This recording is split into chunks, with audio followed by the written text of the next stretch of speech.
நீங்க பார்த்ததுலேயே யாரும் ரொம்ப பெருசா ப்ரைஸ் பண்ணிருக்கீங்கல்ல, பார்த்து இப்படி இருக்காங்களா அப்படிங்கிற மாதிரி? ரஜினி தான் சார், அது ஆப்வியஸ்லி. எந்த மொமெண்ட் ஞாபகம் இருக்கா? இந்திரன் 2 சார். இந்திரன் 2 வந்துட்டு மறக்கவே நான் ஆக்சுவலாக பார்த்தீங்கன்னா அந்த டைம் வந்துட்டு நான் வந்துட்டு சிவாஜி கணேசன் ஃபிலிம் இன்ஸ்டியூட்டில் ஆக்டிங், அங்கே தான் நான் ஆக்டிங் இது பண்ணேன். அங்கே வந்துட்டு ஒரு நாள் வந்துட்டு கிளாஸில் வந்துட்டு இந்திரன் 2க்கு இது கிடச்சிருக்குடா, நம்ம போகலாம். நாங்கள் என்ன நினச்சோன்னா அது வந்துட்டு ஆடிஷன் கால் நினச்சோம்.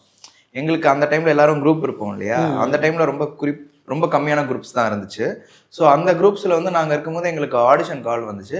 நாங்கள் நினச்சோம், ஆஹா இந்திரன் ஷூட்டுக்கு ஆடிஷன் கால்லாம் கூப்பிட்றாங்க, வாடா இப்படியாவது போயிடணும்டான்னு சொல்லிட்டு அன்றைக்கி கிளாஸை கட்டடிச்சிட்டு எங்கள் கிளாஸில் இருக்க எல்லாருமே போயிட்டோம் இதுக்கு. ஸோ இவிபி இருக்கு இல்லையா, அங்கே தான் நடந்துச்சு அங்கே இருந்த ஷூட்டு.